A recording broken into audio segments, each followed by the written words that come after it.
Hello dear friends, welcome back our YouTube channel ओकस ready coaching. आज के इस वीडियो के माध्यम से बहुत ही इम्पोर्टेंट रहने वाला है जो स्टूडेंट्स का जिनका पेपर जो है कल के दिन है। तो आप जो है जाकर के ये क्वेश्चन ज़रूर आप जो है कवर कर लीजिएगा, क्योंकि आज का दिन आप यदि अच्छे से पढ़ लिया, यानी आज आपने जाग लिया अच्छे से, और ये मत सोचिए कि हम ज़्यादा ही मतलब 2-3 बजे तक पढ़ते रहे, ऐसा नहीं। आप मतलब एक लिमिट अच्छी मतलब लिमिट तक, जब तक आपका मन का है पढ़ने का तब तक आप जो है पढ़ते जाइएगा, और क्वेश्चंस पेपर वहाँ देख करके अच्छे से आप जो है देखिएगा, है ना। पहले समझिएगा 10-15 मिनट, तब जा कर के आप क्वेश्चंस को जो है एक सिक्वेंसली क्रम में ज़रूर लगाया करें। देखिए कैसे आपको हर क्वेश्चन जो है ये मान कर नहीं चलना कि हमने यहाँ पर पहले लगा दिया 8वां, फिर हम पहुँचा दे किसी डायरेक्ट जो है पहला, फिर हमने पहुँचा दिया 5वां, फिर हमने मतलब ऐसे जो है बिखरे हुए क्रम आप नहीं लिखिएगा, क्योंकि इसका निगेटिव इफेक्ट जो है एग्जामिनर के ऊपर जो है पड़ता है। कोशिश ये किया करें, सपोज जैसे मैं अभी बताऊँगा, सपोज आपको ये क्वेश्चंस बनते हैं, जैसे सपोज मैं पहले आपको ये बता दे रहा हूँ। जैसे सपोज ये वाला क्वेश्चंस बनता तो उनको सिक्वेंसली करें। कैसे करें? सिक्वेंसली मतलब जैसे आपको बन गया प्रश्न नंबर 9 अच्छा आ रहा, तो यानी क्वेश्चन नंबर 9 के बाद आपका खा गा इनको सिक्वेंसली करें, ठीक है। और जब जैसे ही सिक्वेंसली यानी कि क्रम से करें, तो एक और प्रश्न नंबर 10 भी कोशिश करें कि यहीं पर मतलब एक इतना मतलब आप करें, बीच के बीच करें क्वेश्चन, लेकिन ऐसा करें कि मतलब उनका सीक्वेंस भी सही से बना रहे। मतलब जैसे प्रश्न नंबर 9 से हमें करना, तो प्रश्न नंबर 9, प्रश्न नंबर 10 और प्रश्न नंबर 11, मतलब लगभग 3 आपके जो क्रम से जरूर किया करें। इससे ये होगा कि एग्जामिनर को बार बार पेपर को मतलब आगे पीछे नहीं करना पड़ेगा, इससे वो डायरेक्ट करेगा, तो एग्जामिनर भी अच्छे से वो करेगा, ठीक है। तो जी आप इतना समझ गए हैं, चलिए ठीक है। हम बताते भी चलेंगे पेपर बीच बीच में कैसे देना है, इसलिए जो है वीडियो कंप्लीट जरूर देखिएगा। ये इसको आप बताइएगा आपने कितना स्कोर किया है, इस क्वेश्चंस को देखिएगा। निम्नलिखित में से एक कथन सही है, तो हमें उसे पहचानना है। देखिए सरस्वती पत्रिका किसकी है जी? इस महादेवी वर्मा की तो नहीं है। किसने इसका संपादन जो है श्याम सुंदर दास ने किया था, है ना। और जो इसके निभा मतलब इनका और किया था उनने, और फिर इसके पश्चात किसने, उनका कई लोगों ने जो है इसका पत्रिका का संपादन मतलब करते रहे बीच बीच में, जैसे फिर आए महावीर प्रसाद द्विवेदी जी, तो उन्होंने, तो इस प्रकार से जी महादेवी वर्मा ने तो किया नहीं है, ठीक है। आगे बढ़ेंगे। क्या भूलूं क्या याद करूं, हरिवंश राय बच्चन की आत्मकथा, बिल्कुल सही। यानी कि ये हमारी क्या है, हाँ बिल्कुल ये हमारी क्या है, क्या भूलूं क्या याद करूं, ये हरिवंश राय बच्चन की आत्मकथा ही है, ठीक है। अगला है रामविलास शर्मा कवि के रूप में प्रसिद्ध नहीं, ये कवि के रूप में नहीं, एक लेखक के तौर पर जो है प्रसिद्ध है, इसलिए ये ऑप्शन तो गलत ही होगा हमारा। मेला आंचल कहानी विधान नहीं है, ठीक है। तो इस प्रकार से इसका ऑप्शन नंबर कितना हो जाएगा? 2 करेक्ट हो जाएगा, ठीक है। आगे बढ़ते हैं। रस मीमांसा किसकी आलोचना कृति है? तो भले ही बात ही आप जानते हैं जी किसकी है, हमारी रामचंद्र शुक्ल की है, ठीक है जी की है, ठीक है। ध्यान रखिएगा निम्नलिखित में से बाबू गुलाब राय की कृति है, तो ये बहुत वेरी वेरी इंपॉर्टेंट, ये चारों जो है हमारी बहुत ही इम्पोर्टेंट्स हैं, है ना। जैसे मेरी असफलता जी किसकी रचना है? मेरी असफलता बाबू गुलाब राय की, जो कि हमारा इस क्वेश्चन के अकॉर्डिंग सही है। लहरों के राजहंस जी हमारा किसका है? मोहन राकेश का है। और ये अथाह सागर आपके लिए है। पथ के साथी, ये दोनों आप खोजिएगा। कैसे आप खोज सकते हैं? आप जितनी अच्छे से आप प्रैक्टिस करेंगे उतना ही आप जो है अच्छे से चीज़ों को समझ पाएंगे, है ना। चिता के फूल किसकी रचना है? बिल्कुल आपने सही लगाया, यानी कि ये हमारी राम वृक्ष बेनीपुरी की अच्छी कृति है। इस गेहूँ बनाम गुलाम भी आप ध्यान रखिएगा इनकी, और जो है माटी की मूर्तें भी इनकी बहुत ही इंपॉर्टेंट रचना है। तो यानी आपको तीन कुल रचना जो है देखना अच्छे से, है ना। आवारा मसीहा किसकी रचना है? बिल्कुल जी किसकी रचना है? हमारी विष्णु प्रभाकर की। किसकी है? विष्णु प्रभाकर की है। आगे बढ़ते हैं। क्वेश्चन नंबर देखिए 5 आते हैं, लेकिन हमने एक जो है एक्स्ट्रा दिया है ना क्वेश्चंस, ठीक है। 5 ऑप्शन आते हैं आपके, ठीक है। देखिएगा। निम्नलिखित में से एक कृति के लेखक का नाम लिखिए। तो मतलब हमें जो है किसी जो भी आपको आता है उसके लेखक का नाम लिख देना है। क्या लिख देना है? यहाँ से नाम लिख देना है। जैसे त्रिवेणी, त्रिवेणी हम देखें तो जो किसकी रचना है जी? हाँ बिल्कुल, यानी रामचंद्र शुक्ल जी की है जी। त्रिवेणी किसकी है? रामचंद्र शुक्ल जी की। और माटी की मूर्ति किनकी है? राम वृक्ष बेनीपुरी की। लहरों के राजहंस किसकी है जी? हमारी लहरों के राजहंस है हमारी मोहन राकेश की, जो कि अभी हमने ऊपर बताया, है ना। और मेरी मेरी कॉलेज की डायरी किनकी है? ये वेरी इंपॉर्टेंट, यानी ये किनकी है? धीरेन्द्र, धीरेन्द्र जी की है। किनकी है जी? धीरेन्द्र वर्मा, ठीक है। आगे बढ़ें। गुनाहों का देवता, गुनाहों का देवता जी आप बताएंगे, वैसे आप गेस कीजिएगा कौन किसकी हो सकती है। हाँ बिल्कुल, आप बताइएगा हमें कमेंट करके ज़रूर। ये गुनाहों का देवता जो है धर्मवीर भारती की है। ठीक है दोस्तों, आगे बढ़ते हैं। क्वेश्चन नंबर 2 देखेंगे हम का रीति मुक्त धारा की किन्हीं दो कवियों के नाम लिखना है। हमें क्या लिखना है? दो कवियों के नाम। तो आप एक केशव लिख सकते हैं, एक जो है इनके गोरेलाल हैं, गोरेलाल का नाम लिख सकते हैं इसमें। कितना किनका? गोरे लाल। नोट कर लीजिएगा। छायावाद की दो प्रवृत्ति का उल्लेख कीजिए। तो देखिएगा छायावाद में दो प्रवृत्तियां आपको लिखना है। तो इसमें पहला तो आपका ये हो जाएगा कि प्राकृतिक चित्रण किया गया है। जैसे आप देखें जयशंकर प्रसाद को देखो, उन्होंने कितना बढ़िया झरने पर एक बढ़िया सा लिखा हुआ है ना। तो यानी पहला इसके पहली प्रवृत्ति क्या होगी कि ये प्रकृति का सुंदर चित्रण किया गया है। ठीक है, और इसमें श्रृंगार रस की प्रधानता है। तो इस प्रकार से दो हैं, तो और आप लिख लीजिएगा। मतलब इसमें जो छायावाद युक्त आया था जैसे ही, तो उसको जो है ज़्यादा से ज़्यादा श्रृंगार रस की प्रधानता होने लगी थी। ठीक है, तरह तरह की वैसी रचना है। अब देखिए क्वेश्चन आपको एक गद्यांश आएगा जिसमें आपको जो क्वेश्चन पूछे जाएंगे उनका जवाब देना होगा। ठीक है, तो ये वाला पहचानिए पहले आप, ये किस चैप्टर का वैसे होगा ये, है ना। इसका शीर्षक क्या होगा? भिन्न भिन्न धर्मों को मानने वाले भी जो सारी दुनिया के सभी देशों में बसे हुए हैं, यहाँ भी थोड़ी बहुत संख्या में पाए जाते हैं। और जिस तरह यहाँ की बोलियों की गिनती आसान नहीं है, उसी तरह यहाँ भिन्न भिन्न धर्मों के संप्रदायों की भी गिनती आसान नहीं है। इन इन विभिन्नताओं को देखकर यदि अपरिचित आदमी घबरा कर कह उठे कि यह देश नहीं अनेक देशों का देश का समूह है, या एक जाति नहीं अनेक जातियों का समूह है, तो इसमें कोई आश्चर्य नहीं है। तो यानी कि बहुत अच्छा है, आप बिल्कुल पहचान गए होंगे जी डॉक्टर राजेंद्र प्रसाद जी का लिखित क्या है हमारा, ये भारतीय संस्कृति नामक पाठ से लिया गया है। तो इसका आप गद्यांश लिखेंगे, और आप जो देख रहे हैं रेखांकित अंशों की व्याख्या करना है आपको। ठीक है, तो जो जो हमने रेखांकित कर दी उनकी आप जो है व्याख्या कर लीजिएगा। उपयुक्त गद्यांश में भारत की बोलियों और संबंध में क्यों क्या बताना चाहता है लेखक? तो लेखक यही बताना चाहता है कि हमारा देश जो है अनेकता में एकता खोजता है। यानी हमारे यहाँ पर विभिन्न तरह की बोलियाँ के साथ साथ विभिन्न प्रकार के संप्रदाय भी है, लेकिन फिर भी सभी लोग एकता में रहते हैं, वो यही जो है लेखक बताना चाहता है। इस प्रकार से आप जो है लिख लीजिएगा।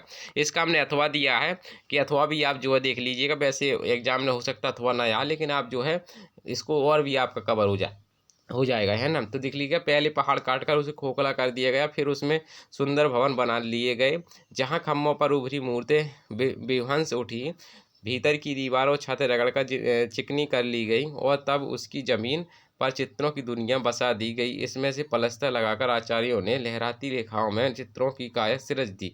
फिर उनमें उनके चेले जो कलावंत आए उन्हें रंग भर करके जान फूंक दी, यानी प्राण फूंक दिए। फिर तो दीवारें उमंग उठी और पहाड़ पुलकित हो उठे।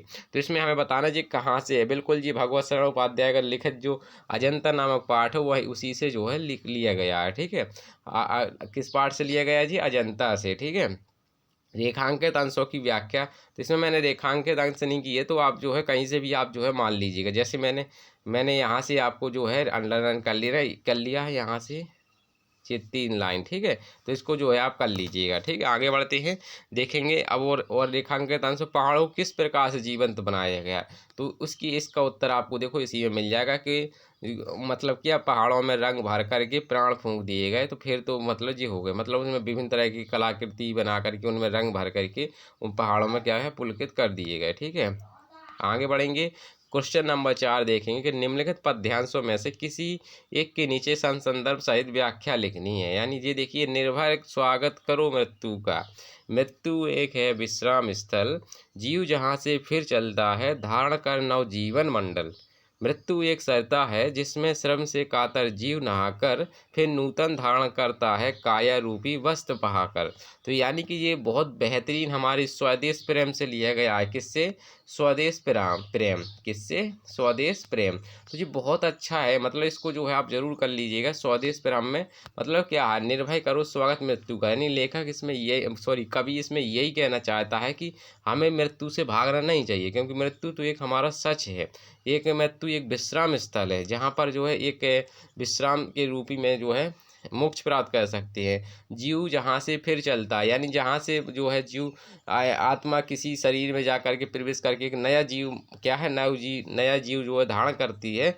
वो एक क्या है, एक नदी की भांति। जिस प्रकार नदी एक स्थान से दूसरे स्थान पर चली जाती है, वैसे ही हम जो है वैसे ही हमारा जीवन है। तो इसके बारे में आप जरूर लिखिएगा, बहुत बढ़िया है। ठीक है, एक और है हमारा सुनि सुंदर बैन सुधारस साने, सयानी है जानकी जानी भाली भली।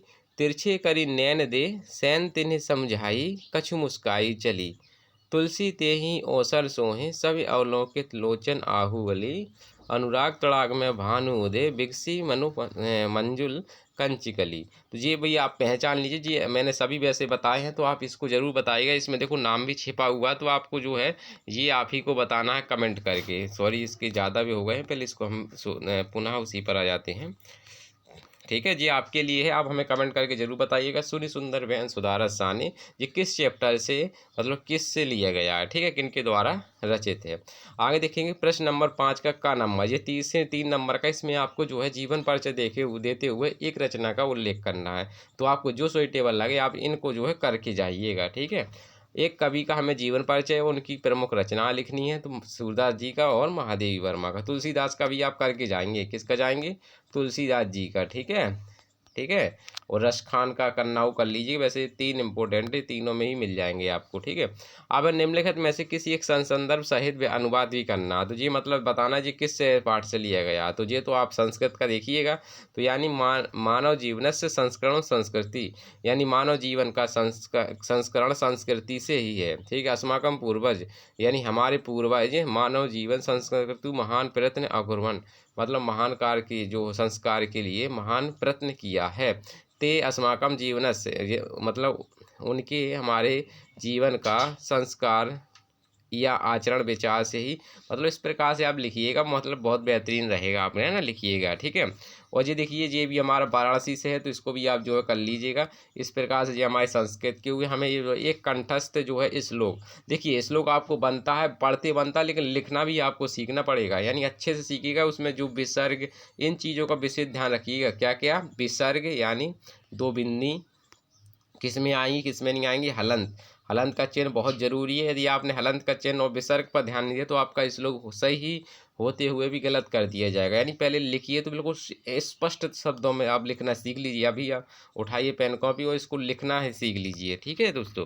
आइए देख लेते हैं बच्चों, देखिए किन्हीं 2 प्रश्नों के उत्तर देना है आपको। पिता कस्मात् उच्चतरा अस्ति, यानी पिता जो है किससे ऊंचा स्तर होता है। तो आपको ये आप पढ़ेंगे उसमें यक्ष वाले से, उसमें जी किससे मतलब किससे ऊंचा होता है जी, बिल्कुल आपका जो है नभ से ऊंचा होता है ना। कुत्र मरणा मंगल भवति, यानी कहाँ पर मरना जो है मंगल होता है, तो बिल्कुल वाराणसी सही है आपका। चंद्रशेखरा अस्वापितु नामा की माँ कहते थे, यानी चंद्रशेखर ने अपने पिता के क्या नाम मतलब कहा। तो ये वाला आपके लिए वैसे सरल है, मतलब उन्होंने क्या कहा था कि जो है आज़ादी तो मेरे पिता है ना। इस प्रकार से उन्होंने ये उच्चारण किया था, आप देखिएगा पर ध्यान से, मतलब जो है ध्यान से उस संस्कृत का, तो उसमें उन्होंने कहा था, ठीक है। ग्रामीण का आपसत, यानी ग्रामीण जो थे वो किसके ऊपर हंसे थे, तो उसमें एक व्यक्ति था उसके ऊपर हंसे थे, तो वो व्यक्ति कौन है वो आप ही को बताना है, ठीक है दोस्तों।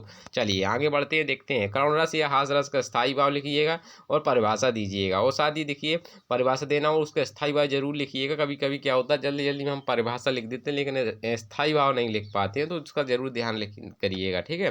फिर है अगला उपमा और रूपक अलंकार, यानी कि हमें कैसा उपमा अथवा रूपक अलंकार में से किसी को दिखना है। तो देखिए इसका आप जल्दी जल्दी में ऐसा मत करिएगा, जैसे आपने मतलब कैसे प्रश्न नंबर 8 का ख नंबर आपने लिख दिया, क्या लिख दिया आपने, ख नंबर लिख दिया, लेकिन यहाँ पर देखिएगा और आपने हेडिंग नहीं डाल करके सीधा आपने लिखना शुरू कर दिया, तो आपको जो है नंबर मार्जिंग जो है हो सकता है कट जाए, क्योंकि आपने यहाँ पर देखो अथवा है रूपक अलंकार है, तो अभी पहले उसको बताना पड़ेगा कि कौन सा है जो हम लिख रहे हैं। तो आप या तो हेडिंग डालेंगे उपमा अलंकार, या फिर इसी में कर देंगे प्रश्न नंबर 8 का खा अथवा वाला पार्ट का हल या उत्तर, ठीक है। मतलब अथवा वाले का मतलब ये बता दो या फिर उसकी हेडिंग डाल दो तो आपको सही रहता है, ठीक है। फिर सोटा और रोला छंद की परिभाषा, मतलब या तो आप सोटा लिखिए या फिर रोला लिखिए, उसका एक उदाहरण लिख लीजिएगा। जैसे सुने, जैसे सोटा का सुने सुने सुमिरत बैन सब, है ना। तो ये इस प्रकार से लिखिएगा तो अच्छे से रहेगा, ठीक है। आगे बढ़ते हैं प्रश्न नंबर 9। तो इसमें देखो किन्हीं के मेल से हमें जो एक एक शब्द बनाना है, ठीक है, उपसर्ग से। देखो सु से अपन सुंदर बना लेंगे, है ना, पैरे से प्रभात बना लेंगे, प्रति से प्रतिकार बना लेंगे या प्रतिकूल बना देंगे, कई बना सकते हैं। उप से उपकार बना देंगे, है ना। तो इस प्रकार से बना दीजिएगा आप, ठीक है। अगर प्रत्ययों का प्रयोग करके के शब्द बने, देखो ना से क्या बना लेंगे हम, देखो ना से क्या बन जाएंगे, अब बनाइएगा, बहुत अच्छे अच्छे शब्द बनाए जा सकते हैं ना, है कि नहीं है, लेकिन बनाइएगा वैसे, मतलब ऐसे नहीं कि आपने मतलब वैसे बनाया उसका सार्थक, देखो प्रत्यय का मतलब होता है कि वो चीज़ जो आए उसका लास्ट का काट दिया तब भी वो एक सार्थक शब्द रहे। प्रत्यय का मतलब ये होता है, जैसे हम सोचें कि हमने आना आना कर दिया, यहाँ पर क्या आना हमने लिख दिया, तो जिसको इसको काट देंगे हम तो क्या कोई कोई शब्द ही नहीं है जिसका सार्थक अर्थ निकलता हो। यानी आपको ऐसा बताना है, जैसे हमने लिखाया धमकाना, क्या लिखाया हमने, धमकाना, तो धमकाना लिखा है, तो देखो इसको काट देंगे, धमका, धमका एक शब्द होता है, मतलब धमका, तो है ना, ये कट जाएगा तो ऐसे धमकाना। यानी इस प्रकार से ऐसे शब्द बनाए जाते हैं जो कि सार्थक अर्थ निकाले, ठीक है। तो जैसे अब मान का है तो अभिमान, है ना, अभी को काट देंगे तो अभी भी एक शब्द होता है, मान भी शब्द होता है। जैसे मति, मति को जैसे हमने कहा श्रीमती, है ना, तो इस प्रकार से इक्का हो गया धार्मिक, है ना, ठीक है। इस प्रकार से आगे बढ़ेंगे, देखेंगे निम्नलिखित में से किन्हीं दो का समास विग्रह करना। तो आपकी में सिंपल दो ठैया से तो है ही हमारे, कौन सी, द्वंद्व समास और द्विगु समास। जहाँ पर आपको ये लगा हुआ दिखे, मतलब विपरीत होते हैं, कि कैसे होते हैं, विपरीत होते हैं, ठीक है। जैसे जल का थल, मतलब थल क्या हो गया, जमीन हो गया, जल क्या हो, मतलब एक दूसरे क्या अपोजिट वर्ड रहे, तो वहाँ पर हमेशा द्वंद्व समास होता है, ठीक है, ध्यान रखिएगा। जैसे हानि लाभ, देखो हानि और लाभ, मतलब ये भी हमारा द्वंद्व समास का है उदाहरण, ठीक है। लेकिन जिसमें हमारी संख्यावाची शब्द होते हैं वो हमारा कौन सा समास होता है, वो हमारा होता है द्विगु समास। लेकिन आप जैसे ही आप जो है आगे कंपटीशन तैयारी करेंगे तो वहाँ पर एक नियम पढ़ेंगे गंगा के तौर पर, है ना, नदीविश्च सूत्र पढ़ेंगे संस्कृत में, ठीक है। यदि आप संस्कृत पढ़ेंगे तो वहाँ पर आपको जैसे पंचगम गंगम ये सब आएगा, तो वहाँ पर जो है अव्ययभाव समास होता है, लेकिन वो बात की बात है, पहले तो हमें जो है अपने अनुसार यही हमारा जो है चलेगा, ठीक है। यानी कौन सा समास है इनमें, द्विगु समास है, कौन सा है, द्विगु समास, ठीक है दोस्तों। आगे बढ़े तो चलिए देखते हैं, किन्हीं किन्हीं दो के तत्सम रूप लिखिए। तो लिख देंगे आप, घर का गृह होता है, गांव का ग्राम होता है, चांद का चंद्रमा होता है, ठीक है। किन्हीं दो के पर्यायवाची, तो कमल के आप लिख सकते हैं, मतलब बहुत ही आसान इनको जो है ये इन पर आपके लिए छोड़ रहा हूँ मैं, ठीक है। आगे बढ़ेंगे, निम्नलिखित प्रश्न नंबर 10, किन्हीं दो संधि विच्छेद करना। तो मधु धन अरि, पहला क्या हो जाएगा, मधु धन अरि, ठीक है। उसमें है ना स्वागतम, सुधन आगतम, लाकृति, तो लिरी धन कृति, लिरी धन आकृति, सॉरी आकृति, ठीक है। इस प्रकार से आकृति, ठीक है, लिरी धन आकृति इत्यादि, इति धन आदि, क्या हो जाएगा, इति धन आदि। आगे बढ़ेंगे, खा नंबर देखेंगे, निम्नलिखित शब्दों की चतुर्थी व्यक्ति का द्विवचन रूप लिखिए। तो यानी हमें जो है चतुर्थी व्यक्ति में मधु का रूप लिखना है या नदी का, ठीक है। तो लिखिएगा मति का लिखना है या फिर फल का, तो लिखिएगा, बहुत आसान है, आसानी से कर लेंगे आप। निम्नलिखित में से किसी एक धातु का लकार पुरुष और वचन बताना, कि मतलब ये किस धातु का है। तो ये आपके पास किताब है, इसको अच्छे से पढ़ लीजिएगा, क्योंकि इन्हीं ज़रूरी नहीं कि यहीं सब, यानी आपको जो अच्छे से अच्छे जो है कवर कर लेना, क्योंकि आपको दो ही तो पढ़ना है, कौन कौन सा, पढ़ धातु आप पढ़ लीजिए और हस धातु पढ़ लीजिए, बस इसी में से आपका जो है मिल जाएगा, ठीक है। ठीक है दोस्तों, आगे बढ़े, चलिए किन्हीं दो का संस्कृत में अनुवाद कीजिए। तो हमें देखो प्रयाग गंगा तट पर स्थित है ना, तो प्रयाग गंगा या तट जो तटम अवस्थित है, ठीक है। तो इस प्रकार से आप करिएगा, ठीक है। तो ये इनमें से आपको जो है अनुवाद बनाना भी आता है 2 नंबर का, तो आप जो है इसको भी कवर कर लेंगे। प्रश्न नंबर 11, निम्नलिखित में से किसी एक विषय का निबंध लिखिए। तो हमें क्या निबंध लिखना, तो देखो स्वास्थ्य एवं शिक्षा पर भी लिख सकते हैं, त्योहार पर भी लिख सकते हैं, और कोविड-19 पर, ठीक है। तो लिखिएगा जो आपको सुइटेबल लगे, आप जो इनको कवर कर लीजिएगा। कर्ण खंडकाव्य के आधार पर कर्ण का चरित्र चित्रण कीजिए, यानी कर्ण का चरित्र चित्रण में बढ़िया से हेडिंग बनाइएगा। जैसे कर्ण एक साहसी योद्धा था, है ना, मारते ऐसी, मतलब आप अपने अनुसार अच्छे से अच्छे वो हेडिंग भर आपको कर लेना हो, बस उसी के बारे में लिखते जाना है। दानवीर था, है ना, तो दानवीर हेडिंग डाल लीजिएगा। तो इस प्रकार से करिएगा। आशा है कि आप जो है, थैंक यू दोस्तों वाचिंग दिस वीडियो, आशा है कि आप जो है अच्छे से इन क्वेश्चंस को कवर कर लेंगे, ठीक है। और भी आप ये पढ़ने के पश्चात और भी अच्छे से पढ़ते रहें, और बस ज़्यादा से ज़्यादा अपनी मेहनत दें अपने जो भी सब्जेक्ट हैं आपके। थैंक यू दोस्तों, और भगवान करे आपका दिन शुभ हो। Best of luck for your exam advance.